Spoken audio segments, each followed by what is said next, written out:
ശ്രീ ഗുരുഭ്യോ നമ. ബ്രഹ്മചാരി ശ്രീകുമാറിന്റെ കത്ത് വായിച്ച് അമ്മയുടെ കണ്ണു നിറഞ്ഞു. ബ്രഹ്മചാരി അമൃതാത്മാ അത് കണ്ടിങ്ങനെ ചിന്തിച്ചു, അമ്മയ്ക്ക് ദുഃഖം വരുമോ? ഇതിനെല്ലാം അതീതയല്ലേ അമ്മ? പിന്നീട് അവസരം കിട്ടിയപ്പോൾ ഇക്കാര്യം അദ്ദേഹം അമ്മയോട് ചോദിച്ചു.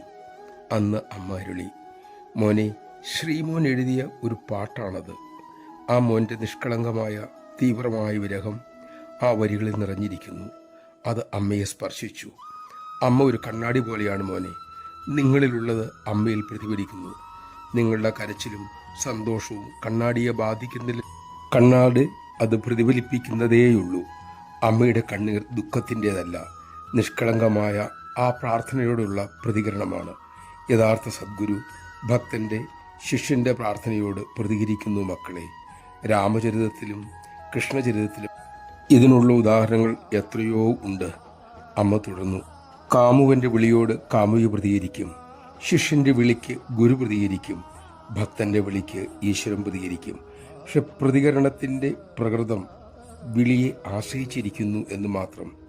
നമഃശിവായ. നിഷ്കളങ്കത വളർത്തി അമ്മയുടെ ഹൃദയത്തെ സ്വാധീനിക്കാൻ നമുക്കാകട്ടെ. അതിനായി അമ്മ നമ്മെ അനുഗ്രഹിക്കട്ടെ.